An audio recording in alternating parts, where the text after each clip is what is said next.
All right, so the next thing that we're going to be looking at is creating the chart of accounts. So again, I'm going to practice opening up a portable file since we're still in our beginning phases. So let me go ahead and close out my company and let's practice opening a portable file. So again, I got to wait for my little home page screen to pop up. There it is. And then I'm going to go ahead and click open or restore an existing file. So in this case, I'm going to, once I get to the screen, I'm going to select a portable file because that's what the book told me to do. It told me to open up a file that we've downloaded for our student portable files.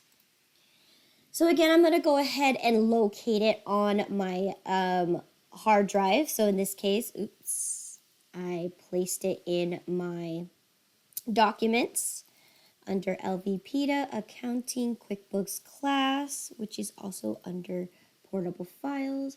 And I'm going to go ahead and dive right in here. So I believe they asked me to open up the QuickBooks Setup 18 file. Double click it, then it's going to now ask me, well, where do I want to save it? So I go ahead and click next, and again, it will automatically take you to your local C drive. Okay, so make sure that you toggle and change this because if you are working on a company computer, you may not have access to the local C drive. So it's always good to have a designated little folder for the class or for your company file, whether it's on your desktop or whether it's in your actual documents. So in this case, I have my portable files, I have the AM QuickBooks class, and I'm going to go ahead and open it up and save it here. So I'm going to wait for it to convert into an actual QuickBooks working file. All right.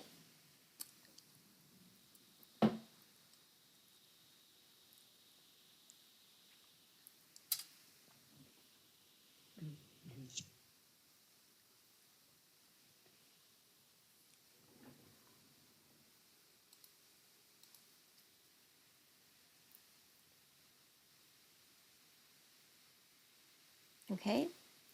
Now that it's finished converting, the next thing I got to do is now I have to update. Okay, so now it says password. I have cap locks on. Sleater 18. Right? And every time you open up a file that is provided from the book, it will tell you that the password is Sleater 18. Okay, capital S, Leeter 18. And then I'm going to go ahead and click OK. Now it's going to ask me to update my file, of course, because I'm using the 2019. I'm going to update it to a 2019 working file.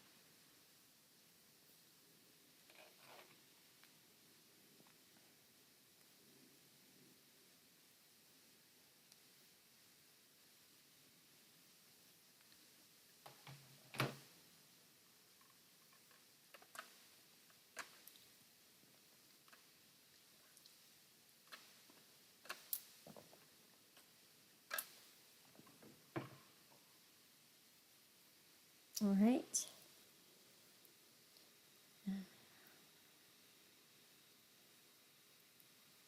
All right. Now I am ready. Okay, so you're going to click next. Of course, you're going to get that little admin email pop-up. This, again, you can just close and exit. It's unnecessary. And then, boom. Now my file is opening up. And it gives me little things that that are new to QuickBooks with the new edition. And I can go ahead and close that. So here's my home page. All right, it's telling me what the new features are, but that's okay. We're not gonna care about that. You can click anywhere and they will eventually fade away. So the first thing that we're gonna do is we need to look at our chart of accounts. So on the home page, under company, right? This is the way they teach you.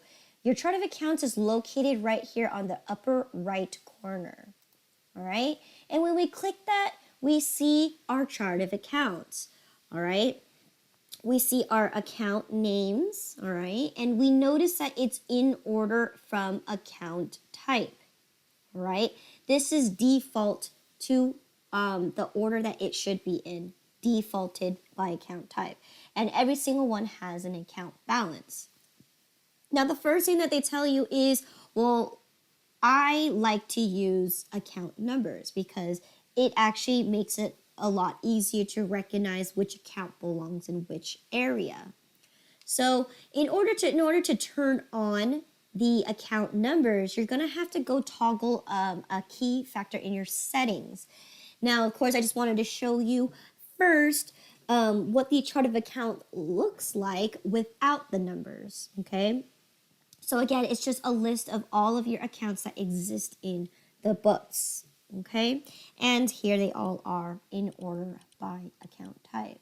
So if I go ahead and close the chart of accounts, okay, I'm going to go to Edit, and I'm going to go to Preferences, all right? And the next thing it's going to say is you're going to go to Accounting, the Accounting tab on here. So at the very, very, very top. Then, of course, we're going to go into Company File, okay, or Company Preferences. And it says right here, you want to use account numbers. So if I click this, that means my numbers are going to generate, all right? And I'm going to go ahead and click OK. Once I've done that, now the next time I go to my chart of accounts, it's going to have my account numbers. But let me tell you this, there are 2 more ways that you can get to your chart of accounts, all right? And the home page is only one. You can also go to the company menu bar and locate your chart of accounts here. Chart of accounts. Okay, here, chart of accounts, right here. Okay. You can also go to lists because that's the first thing that you're going to have in your company file is the list of your chart of accounts. Other lists that you will see is obviously your items list, and we'll talk about that in chapter 7. You have your items list, you have your class list, and you have sales tax list. So you have a bunch of lists, but the very first one that you're going to always have is going to be your chart of accounts. Okay? So again, that's the 2 other ways that you can access your chart of accounts. So you can utilize the list chart of accounts or company chart of accounts. But obviously the easiest way to navigate to your chart of accounts is directly on your home page under your company section. So top right at the very top. So once I open up my chart of accounts, notice now that I activated account numbers, boom, here, it associates that all assets start with 10,000, okay? And as I scroll down, I notice that all of my liabilities are going to be 20,000s, and so on and so forth. So each number has some kind of significance into your chart of accounts. So here, my 60,000s are going to be my expenses. And then as I gradually go down, it's going to be any other minor things such as other income and non-posting. So again, when you actually look into describing the chart of accounts, again, we looked at there's only 5 types of accounts, right? You have your assets, your liabilities, your equity, your income, and your expenses. However, they do introduce what's called sub accounts, or also known as subtypes. And each one can be broken down to the maximum of 5 subtypes. Now, of course, with Academy Photography, it is broken down to your assets are broken down to 5 different types, right? You got your bank, you got your accounts receivable, other current assets, and fixed assets, as well as other assets in general, okay? So that is 5 subtypes, or also known as, sub-accounts, okay? So in accounting, sub-accounts and main accounts are slightly used a little differently.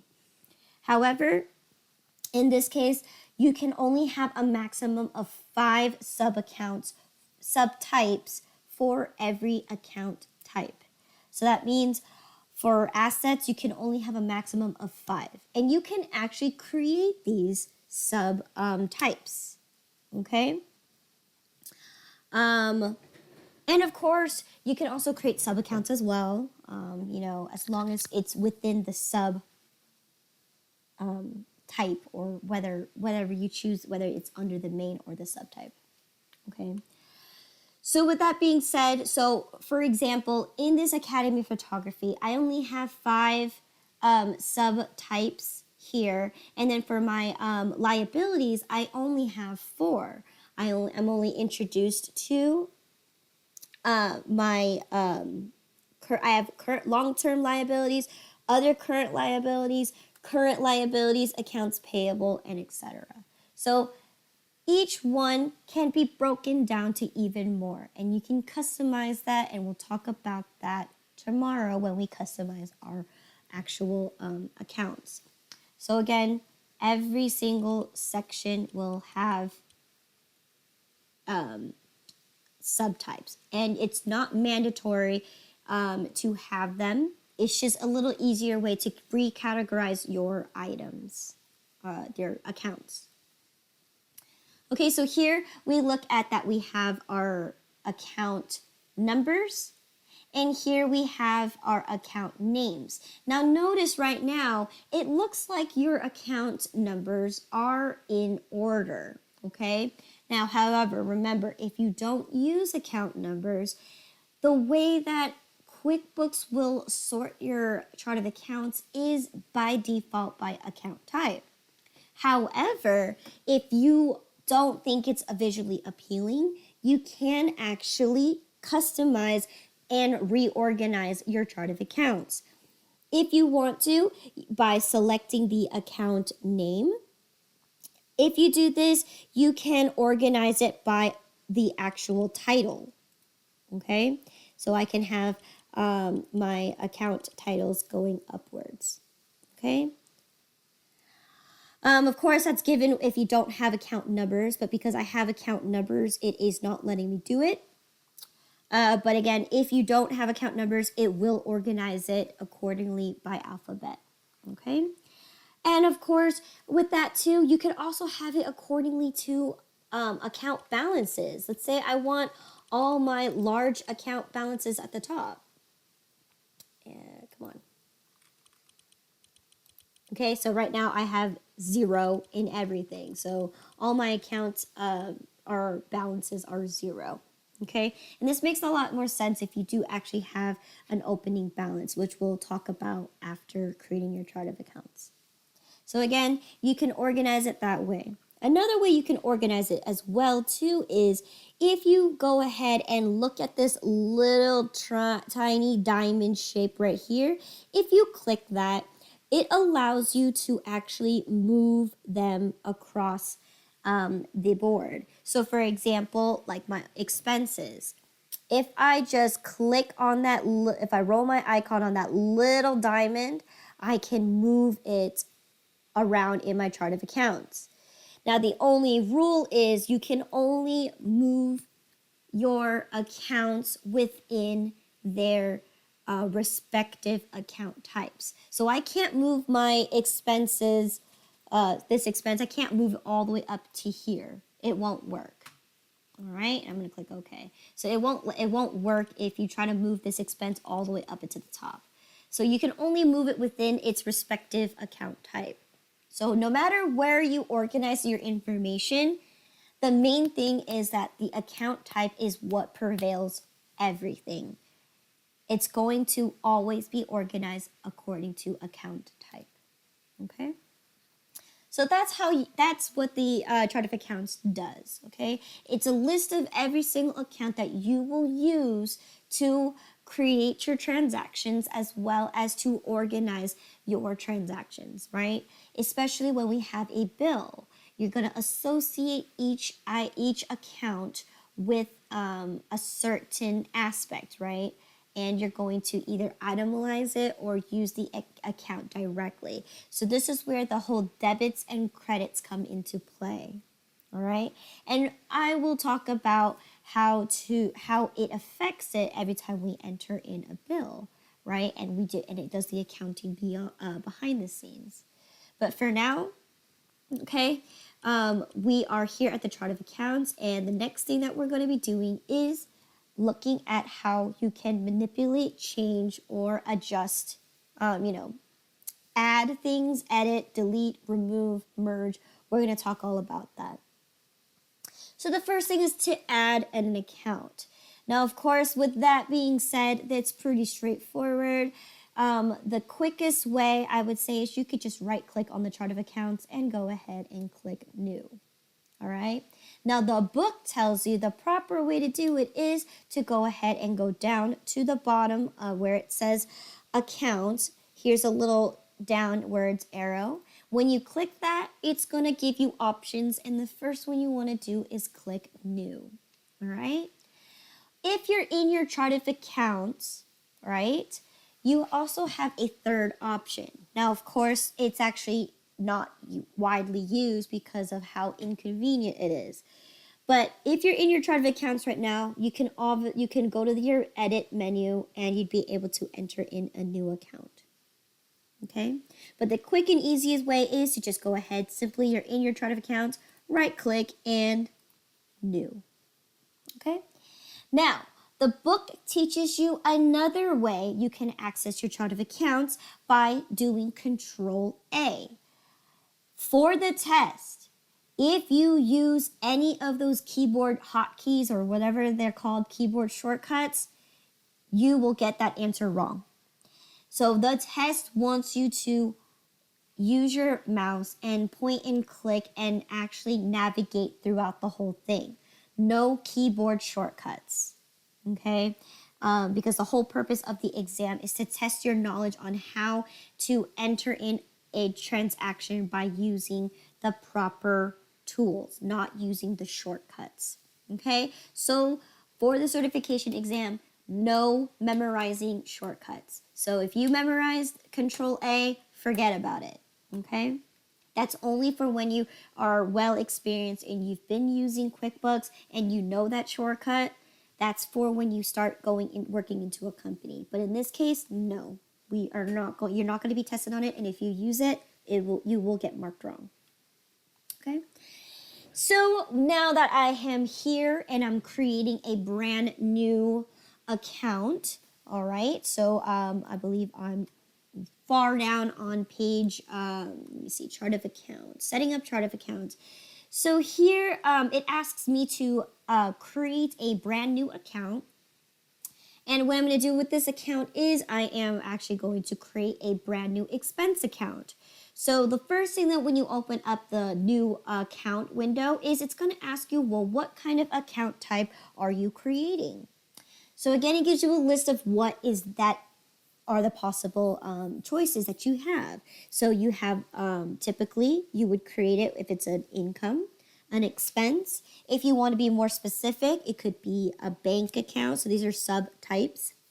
It could be a bank account, it could be a loan, etc., etc. And if none of those options apply to what account you are trying to create, you can always do other account type, and here is the list that would appear.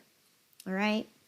But in this case, I know what I want. I want to create an expense account. So that's the first thing that you got to do is establish what type of account you want to have. Then you're going to go ahead and click continue. Now the next step is the next window is going to say, well, what would you like to title your account name? All right. So in this case, I believe it's going to be entertainment expense. Or entertainment. Entertainment. Okay. Is there the word expense at the end of entertainment? No, it's just entertainment. And then how you're going to go ahead and utilize this is going to be answering the specific questions. Okay, so again, what's my description for it? It's pretty straightforward. It's for entertainment expense. Expenses for entertainment. Okay, and again, now it's going to ask you, well, is it a sub account? So again, you have subtypes and you have sub accounts. Sub accounts give more detail to the main account. Okay, so if this account is going to be expenses, my sub account could be, you know, what's considered entertainment.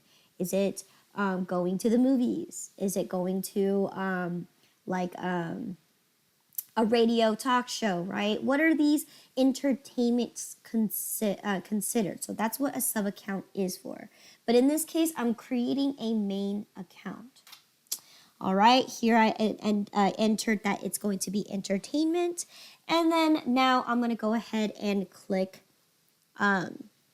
save and close, all right?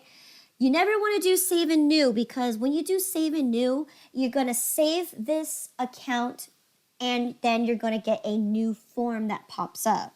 Now, if you're done for now and you don't have a new account, then your general rule is to just do save and close. Okay, so here I'm going to go ahead and save and close. And what's going to happen is that it's going to populate with the green. That's what we just entered in.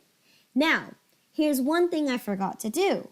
I forgot to add the account number in there. Okay, so I did that on purpose. So now that I know that I forgot my account number, you can simply right click and edit. Okay. And you can also edit that piece of information again by going to account, all right? The drop-down menu brings up, you want to edit the information, then go ahead and edit the information, okay? So in this case, I forgot to add my account number, all right? And I believe your book says this account number is 62. Does that say 62,600?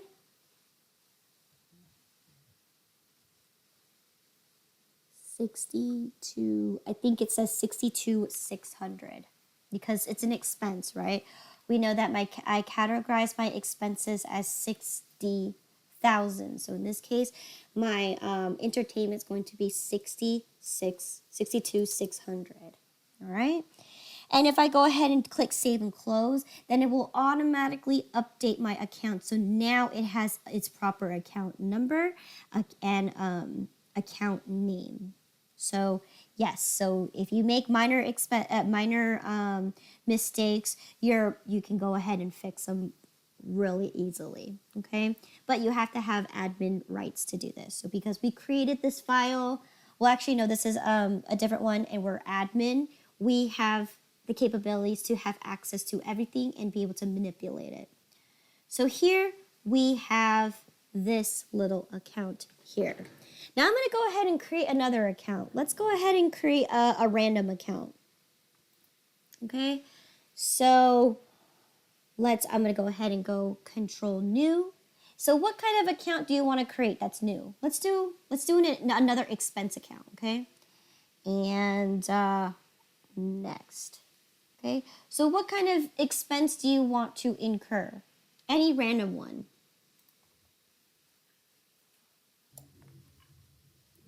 This is the photography, yes? Correct. We can do camera lenses. Camera lens expense? Mm-hmm. Okay. Or maybe, okay, camera. Or what was your suggestion? It doesn't matter. I'm just creating this so that we can properly delete it. All right, so camera lens expense. Sure. All right, and our description here is because every time we use a camera lens, right? Right, maybe we need to take the film off. Maybe that's considered the expense. Camera lens expense for disposable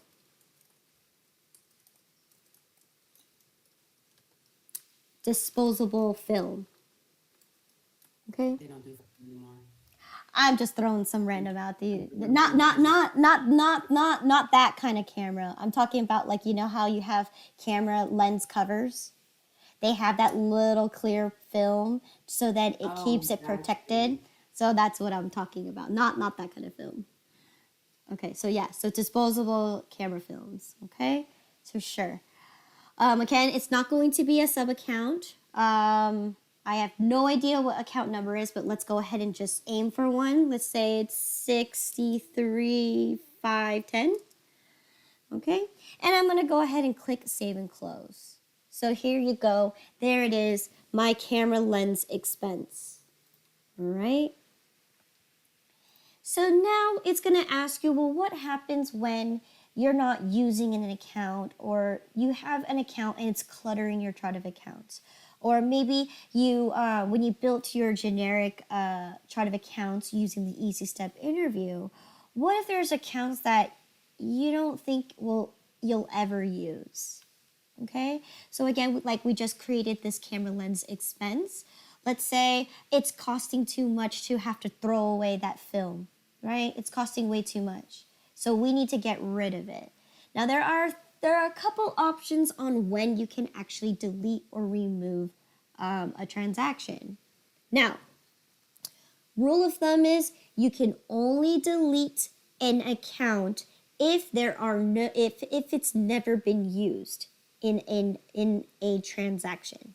So if this account has been used, you absolutely cannot delete it. Reason being is the minute you delete it, every account that you've done using that amount will make a huge discrepancy in every single workbook that you've done in the past. All right? So it's very crucial that you make sure that you've never used this account. And then you can go ahead and properly delete it. So oftentimes this is why some beginners they don't realize that they've used this account, and when they delete it, now all of their balance sheets, their trial balances, everything that they've done, all the reports, all become mixed up and jumbled up because of that one simple account is missing. So again, be sure that this account has never been used, and then you can go ahead and properly delete it. So again, so I created this one on for the purpose to delete because we just created it, and what do you know? I don't think I'll ever use it. So I can go ahead and right click and delete account. Okay, so because in your book it says do not do it, well here I've created a new account that I'm not going to use. So here you go, I am going to delete it, and it says are you sure? And I said okay. So then now it is gone. It doesn't exist in my books at all. Now here's another conception is, well, what if that when you make another new account, can you use that account number again? Of course. Once you've erased it from your QuickBooks, it's completely gone. It's gone completely. As in, it acts as if it's inexistent. You've never created it in the first place. Okay? So with that being said, that is one way you can get rid or remove a account. Okay? Now, here's another one that you can do is you can make an account inactive. So for example, let me see. I'm going to go ahead and take my land, and I'm going to say I don't ever use my land ever because I haven't even purchased land. Let's just say that, right? I created this account. Right now, it's inexistent to me because I'm not rich enough to own land, okay? So here what I'm going to do is I can also have the capabilities to make this account inactive, right? And if I do that, it disappears from your chart of accounts, all right? I'm also going to do another one. So let's say,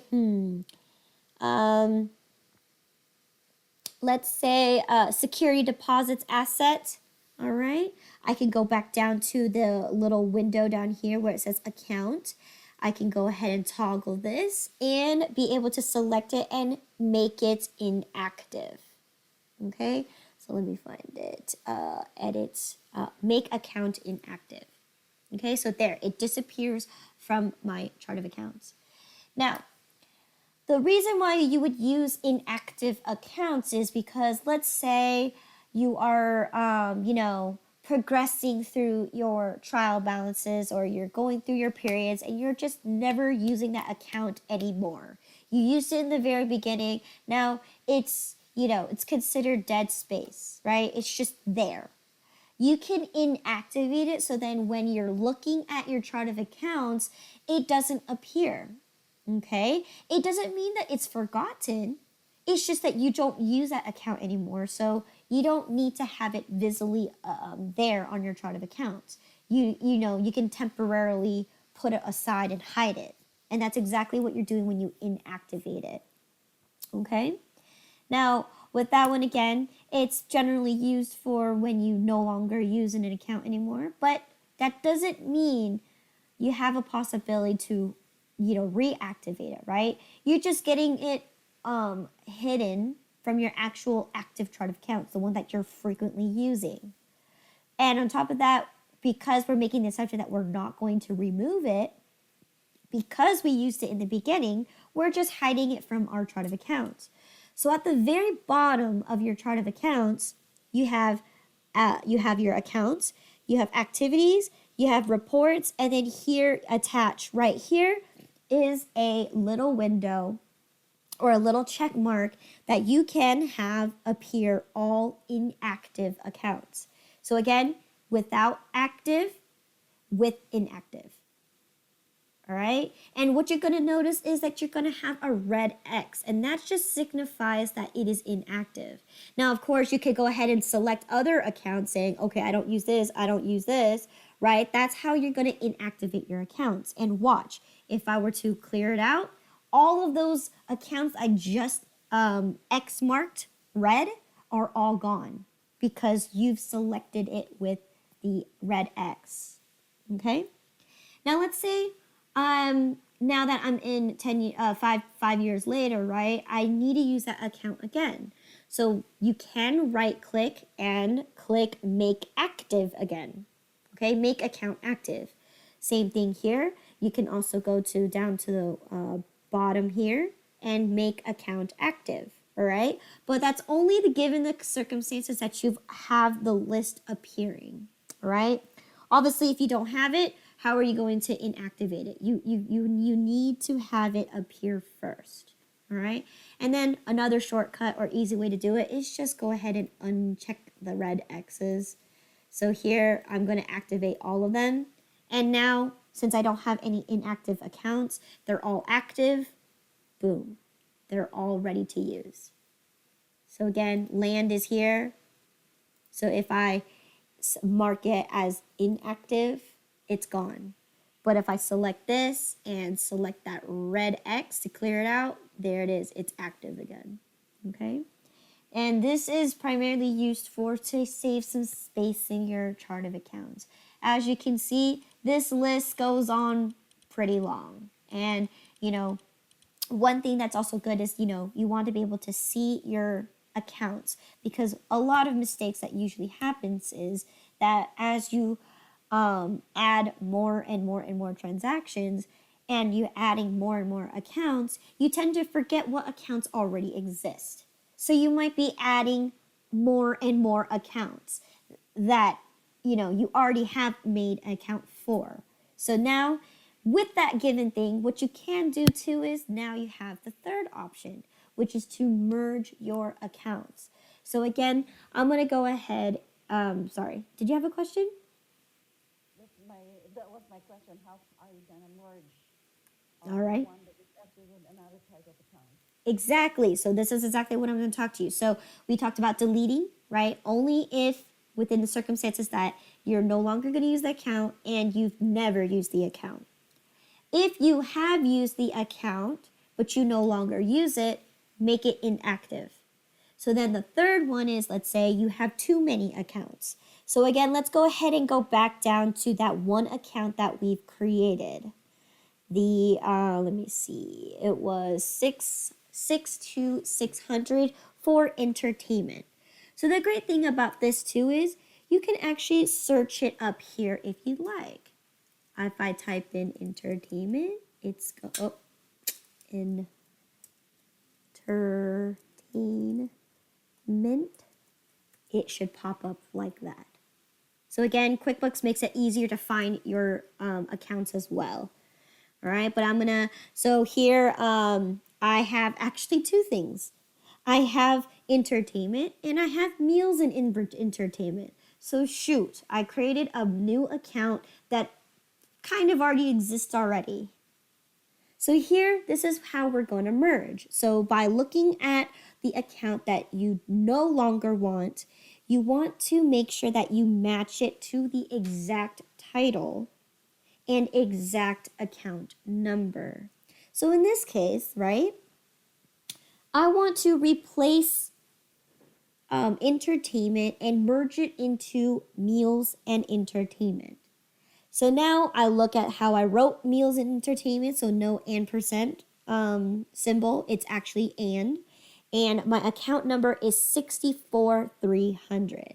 So what I'm going to do is I'm going to I can double click it and that will also edit your account. Sorry, that's report, excuse me. So I'm going to right click it and edit my account. And now I'm going to replace the title exactly how it says. And in this case, it was meals and entertainment. And I also, you can do it, you can just only have just the title, or you can, if it's actually more better if you use both. So this was 64300. The account number was 64300. So now we're trying to get rid of our entertainment, right? So once I've done that, the description doesn't need to look identical. It's just the account name and the account number. So if I go ahead and click Save and Close, it's going to say, hey, this account number already exists. And it says, would you like to merge these items? And you're going to click Yes. And then if you have the sound on, you should have heard the snapshot, the camera thing. And look, now I don't have entertainment anymore. It's become meals and entertainment. Okay? Yes. I have a question, Mm-hmm. Irina. So when we want to merge the account and we going there and put account number Mm-hmm. or edit account number, we'll do same things like how you put now. Yes, yes. So if you do not use account numbers, it has to be identical to the account name. Now, as I recommend it, use both if you have both on. Okay, so yes, so if I want to change and merge this account, that's exactly what you do. It's either you do either just the account name, or you can use both. If you have account numbers with it, pair it as well. Thank you. Mm-hmm. Yes. Hey, granted you merge together, but both has balances. Mm-hmm. Will it merge the total amount then? Correct. It will merge everything in there, so then if for whatever reasons that you have used the entertainment account, what's going to happen is it's going to be replaced with meals and entertainment. So it does go retrospective. It goes back into all of your reports, and it's going to change everything because you merge the accounts. Yes. So again, I typed in entertainment and only one thing pops up. So that's the cool feature of using the search. Okay, and restart. There you go. So again, that's how you would edit and merge the two together. So remember, you're going to click the account that you do not want anymore. And you're going to change it, the name and the account number, to the account that you want it to merge into. So that's why it's always good to make sure that you look at the two accounts that you're going to merge together and look at how the one that you want looks like and then also get the account number if you're using account numbers. And then when you merge them, select the one you do not want. Change it to look identical to the one that you do want, right? That's the rule for merging accounts. Okay. And any questions in regards to either deleting inactive or merging our stuff? No. Okay.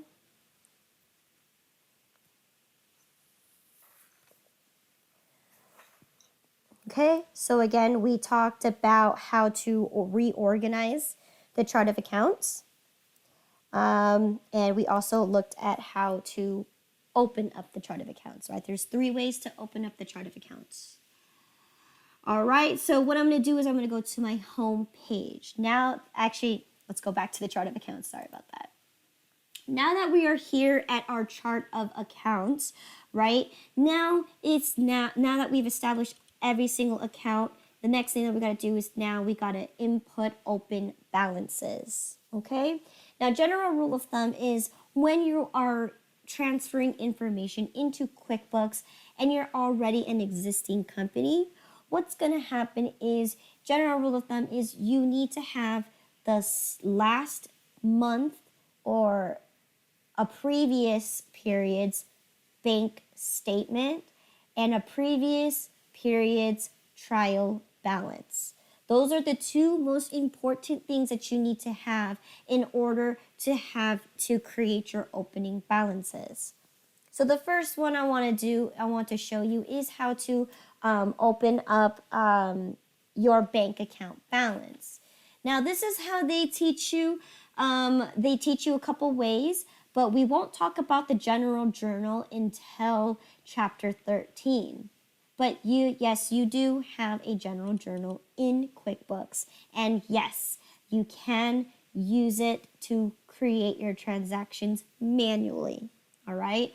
So instead of doing it single entry, you can also do behind the scenes work and make those adjustments accordingly, right? That's what the general journals are usually used for. They're also used to have opening balances.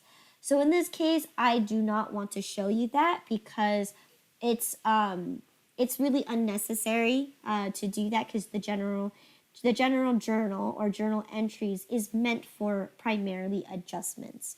But in this case, it wants you to create a balance in your checking account. So again, the best way to reflect that piece of information is, because we're starting in January 1st, right? This is the first day of our business for Academy Photography. We started on December 31st of the previous year. Okay, so 2017, 2018, since we're working with the 2019. So what it tells you to do is, it actually tells you one way to do it is by editing the actual account manually. So here in your book, it looks a little different. But in here, I have enter in opening balance. Your book actually says, it's the same one. So entering your account balance. Once you do this, you get this little window that allows you to enter in what your statement ending balance is, okay? Now, the reason why I didn't want you to fully do this is because this actually ties in with chapter 5, which is your bank reconciliation, right? Entering all the checks, entering all your open invoices. All of that is going to be opening all your bills too. All of that is going to be in relations to your actual bank reconciliation, which we will learn in chapter 5. So 2 weeks from now, we'll learn that, okay? But here, it's going to ask you what your account balance is going to be. And in this case, my book tells me that my bank account is let's see. So here's all the accounts. What did you say? I'm looking at the trial balance. It shows 17,000. 17,000? 17,959.60. Okay. All right. Hold that number. 17 95960. Okay, so that's what you're finding on the end statement of your bank reconciliation. I'm sorry, your bank statement. This is what the ending balance that you should have in your bank account. And of course, it's going to tell me, well, when did I have this last date? So in this case, is it December 31st? For the bank statement? Yeah, December 31st of what year? 2018. 2000. Okay, so I got to go one more year. Okay, right here. 2018, December 31st. All right. And I'm going to go ahead and click OK. Now, once I've done that, what's going to happen is I'm going to go ahead and click Save and Close. And now my bank account has a balance right there. All right. And what you're going to do is they say that for every single account that exists, you're going to do the same thing, rinse and repeat. All right. That's how you're going to fill in the opening balances. Now, a quick and easy way to do that is just by making a journal entry. So again, you're going to go to company. You're going to go to company. And it says here you want to make a journal entry. Make a general journal entry. So again, it's going to look identical to a regular general journal that we've seen before. Okay. So here you go. Again, I'm not going to do this because I've already entered in my opening balance for my checking account. So therefore, I don't want to double entry that. So again, when you complete this, it's going to basically place all those balances into the respective accounts that you place them in. So so looking at the book, it gives you a list of all the accounts and it gives you a list of all the account balances. You definitely want to make sure that you have the correct date, which is the December 31st of 2018. Just so then when you start your books, that you're starting at the correct amount. Now, of course, if you're starting up your business, you're going to have absolutely nothing. Or if you have like an investment or a loan, then of course, everything's going to be how you're going to enter it in like you enter in your bills. You're going to properly enter everything in accordingly. So for example, so all of these assets are going to be placed in either manually through each single account, or you can just go ahead and summarize it all in one journal entry.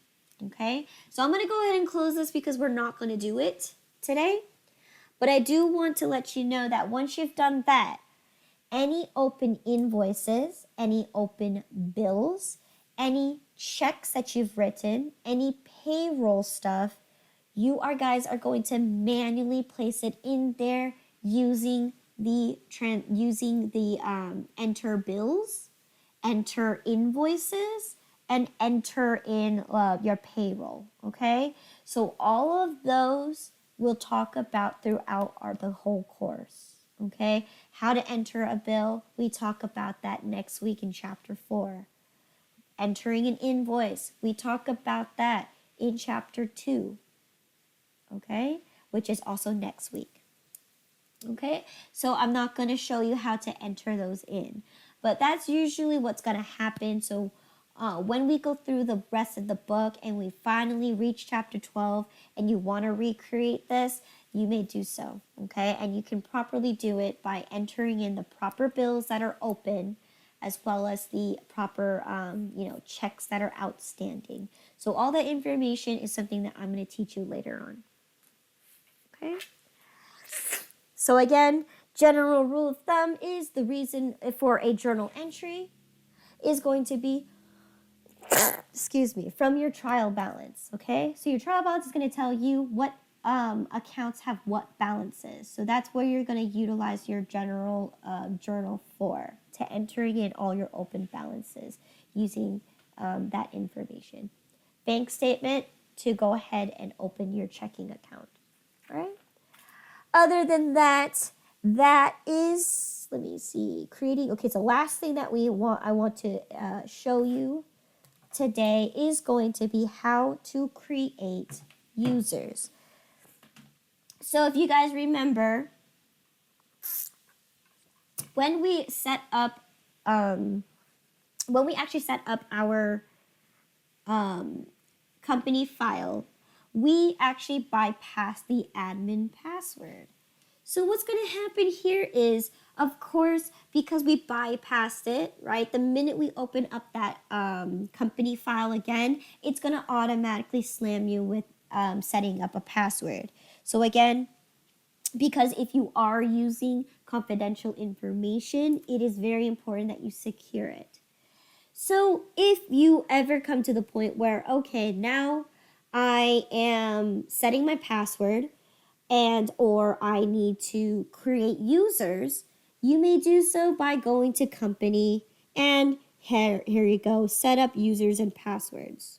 Okay? This is the only way you can set up your user and password. You only have one way. So that's one thing that's a good thing here is there's only one. Once you go here, you have the options to either set up users, change your password, manage your login settings, XYZ, okay? So, again, since this is a pre-made portable file, it's already set password is Slater18. So again, this is when you haven't locked your books yet and you want to set your password, you may do so right here, okay? But I have the capability of to also set up users. So here's the setup user. Well, first it's going to ask you the admin because you need to be admin in order to create the users for your employees, right? If you only want a certain employee to have certain access to certain things, you want to make sure that the admin, whoever the accountant is, has the full control of what they can see. So here it's going to ask me for the admin password, which we know is capital SLEETER 18. Okay? And once I've done that, now I have access to create any users that I want. So first thing is I'm going to go ahead and say, I'm going to add a user. So here's the first window that pops up. Now, what is going to be the user's name? So oftentimes, okay, if you've worked in a company and they use QuickBooks, depending on what your position is, they may let you have access to certain parts of QuickBooks, or they may have you have access to everything. And in this case, I don't want my inventory manager to have access to my bank account. I don't want my accounts receivable to have access to my bank account. All right? Accounts payable, yes, because they're the ones that's going to be helping me write the bills anyway. So yes, I want to grant access for my accounts payable to have access to my checking account. So listing all of those specific positions, you can already see, well, does it make sense that this person needs to see everything on QuickBooks? No. Because we're doing admin, we get to see every single transaction that exists in QuickBooks. But in this case, I'm going to go ahead and say, I'm going to have an accounts receivable position. Or actually, yes, let's do accounts receivable position. So that means they are in charge of sales. All right, and what kind of password would I want to create them? I'm going to go ahead and say sales, since that's their position. All right, confirm password. Again, I did capital SALES, sales. password as well, or should Yes, do that? the admin sets up the username and sets up the password. The user cannot change the password. Because again, if they lock themselves out, that means admin, it gets locked out of their work as well. So you want to make sure that you set the password as admin. Okay? So I'm going to go ahead and click next. So here it's going to ask you what you want them to have access to. So again, here I have options. Do I want to let them have access to all areas of the QuickBooks? No. For my accounts receivable, I only want them to deal with customers and sales and just collecting the money. Okay? And their responsibility is to invoice people. So in this case, no, I only want them to have selected areas of QuickBooks. And I'm going to go ahead and click next. So the next question is, well, with the level of access, do you want them to have access to sales and accounts receivable? Yes, that's their position, that's their title. So yes, I want them to have access, full access. Okay? Now the next question is going to be kind of tedious. It's going to ask you, well, do you want them to have access to purchases? Of course, no. They're not responsible for inventory, so no. Do I want them to have access to checking? No. Their job is to only collect the money for me. Do I want them to have access to inventory? No. Okay. Do I want them to have access to time tracking? No, because that's payroll. Okay. Their job is to just collect sales, invoice, and that's it. Do they have, do you want them to have access to payroll? Of course not. They can't they can't write their own checks. And then levels to sensitive accounting activities. Okay, so I'm going to say it, no access. Okay, do they have for sensitive financial reports? Of course not. Actually, maybe I'll do some. They can create sensitive reports only. Right? They can create, the sales reports. I'll allow them to do that. Okay? And then let's see, do you want this user to have the ability to change or delete anything? Yes. Okay, because they're responsible for their, if they mess up on an invoice, I'm gonna let them have access. I don't want them to bother me to fix their problems, so I'm gonna let them have access to change it. And then the last question is, do you want them to have the ability to change or delete transactions that were recorded before the closing date? No. You for surely don't want them to have access to anything that happened in the past. Once you close your books, if anyone manipulates it, there's fraud right there. And you can get audited for that reason. So no, you definitely don't want them to have a chance to fix anything that happened in the past. So once you've done that, then it's going to be here, a little summary of what they have access to and what they don't have. And then you're going to go ahead and create finish. Now you have an accounts receivable position, right? And when you access their files or whatever you have them log into their account, then, they just log into what they are. So again, if you have human resources, their only responsibility is to do payroll. Okay? If they are inventory managers, their only responsibility is to make sure that they do their purchase orders, receive the inventory, and be in charge of keeping track of the inventory. Accounts payable, they're in charge of paying every single bill. So on and so forth. So as you create users in QuickBooks, you kind of identify them as part of what their task or what their position is.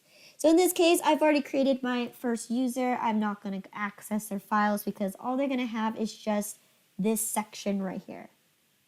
That's all they are allowed to have. Okay?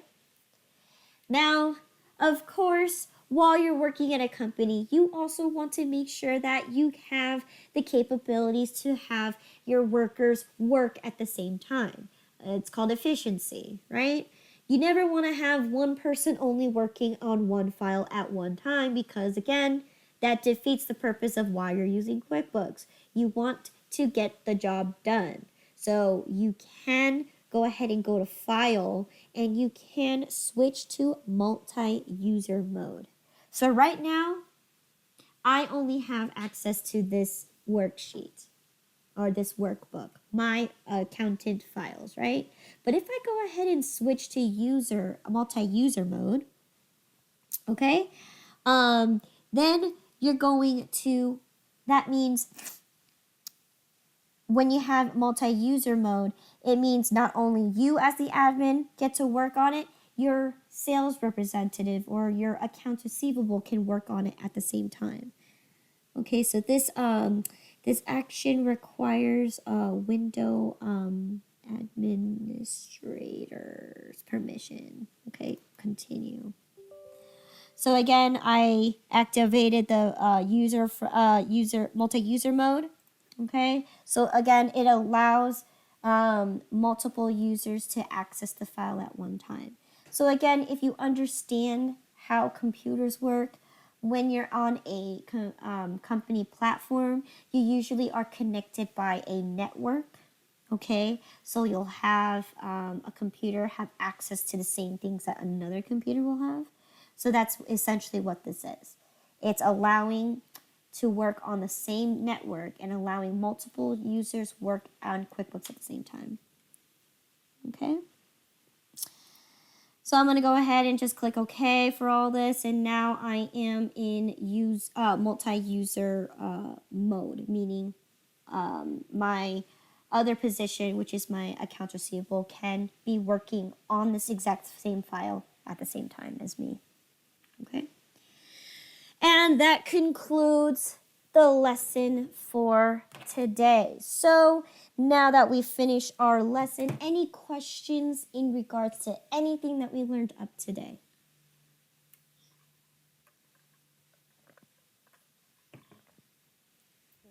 No questions. There's a lot of materials that we learned. So again, you guys have the videos to look back on, and so on and so forth. And again, what did you say, Nilo? So we can look at this video again. Yes, you can look at this video again. It's going to be on the Google Classroom under the folder lecture videos. And this is your recordings, so you guys have access to this at any time. I'm not going to take it down from YouTube unless I get banned or, flagged for having copyrighted materials on here. That's the only circumstance. But if that were to happen, I can use Google as a platform, but still, it's still accessible to every single person. Okay? So with that being said, any other questions in regards to what we learned today?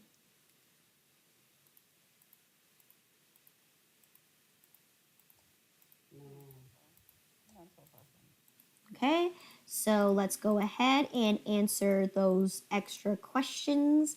Not extra questions, the review questions for today. Okay, this is chapter 12. Yes, okay. Numero uno. Okay, hold on. Let me ask the question first. I'm just kidding. So number one. All right, so number one. Okay, so your company has, your company has decided to begin its QuickBooks at the beginning of the 2019 calendar year. Okay, what is going to be the fiscal year? Sorry about that. So, what is the best start date for your company? C. Yes, December 31st of 2018. Yes, always the last day of your previous fiscal year is going to be it. So if you're doing calendar year, December 31st is going to be your start date. Okay, never on the first. Number 2, okay? Okay, this chapter suggests that the best way to set up AR and AP, which is accounts receivable and accounts payable, balances in QuickBooks is to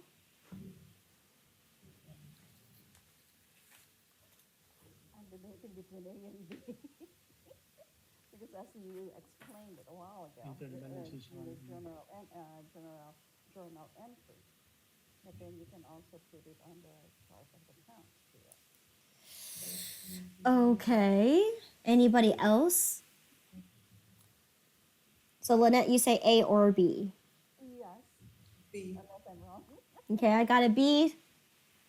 B, yeah. Okay. Anybody else? A. Oh, A. so we got an A from Confirm. Nilo. Okay. I actually selected B, but then as you were explaining it, that's where I'm debating now between the two. Okay. What's the correct answer? All right. So, I mean, I only got a few answers here. So, all right. So, actually, for this one, we only enter in balances for each account by editing the account balances in the chart of accounts if it is going to be an asset, liability, or something like that. When it comes to accounts receivable and accounts payable, okay, you're actually going to be entering every single invoice and every single bill that you've created. Okay, so D is actually the correct answer. So again, I did explain this, but that's only with the circumstances that it's the other accounts. The only exception to this is accounts receivable and accounts payable. Because the one thing that you want to make sure is if you add, okay, let's just say hypothetically, if I go ahead and do B, right, I'm going to enter in every single account balance in wherever I see in my trial balance. Will I know who exactly owes me the money if I just place in an account balance? No. So that's why you have to enter in all the open invoices, all the open bills, because then you have a, you have a reference point to how much you owe somebody, but exactly who you owe. So for accounts payable and accounts receivable, you need to enter in all your invoices and all your bills. Okay, so that's the only exception. Okay. All right, number 3. Okay, so number 3 says setting up a company file does not include what? A. Yeah, A. Thinking within A. Yes. A is going to be the correct answer because, again, you're not going to obtain a business license through setting up QuickBooks. You have to do that through the state or the local agency that, you got to apply to the state for a business license, okay? But what you can do is it's kind of like whatchamacallit. It's like a form that could potentially be your business. Remember, in order to do QuickBooks, have your established business first, but of course, for practices only, create a fictitious business. Okay. And then let me see. B says selecting the appropriate chart of accounts for your type of business. Yes, that is included. All right. The question is, what is not included?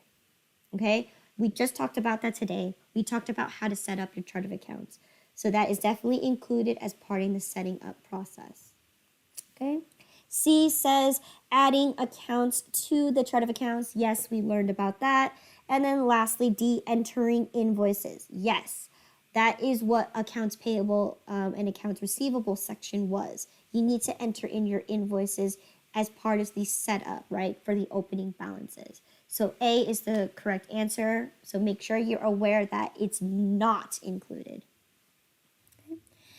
Number 4, okay, a good example of a liability account is D. D. D.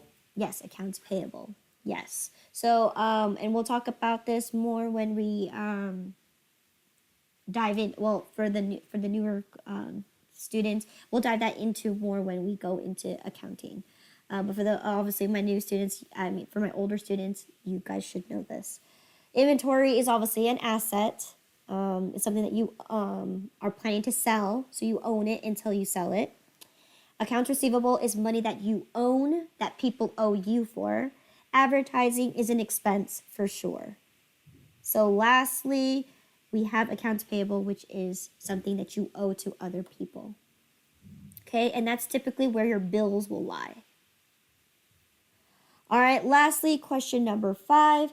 To ensure the accuracy of the information when entering in during the setup is to B.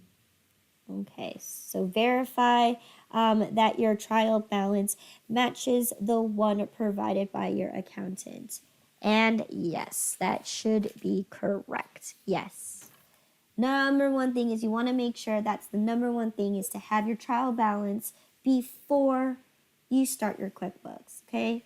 It's important that you start off with a clean slate, that everything, all your accounts balances, and that is to ensure the accuracy of your accounting. Yes. All right. Good job, everybody. If you guys don't have any other questions, you guys are free to go. I shall see you tomorrow. Chapter 7 needs to be read tonight. Okay, so go pick up your books. They're available at the school. If not, you can read chapter 7 on the Google Classroom. I've already provided it for you, and I'll see you tomorrow.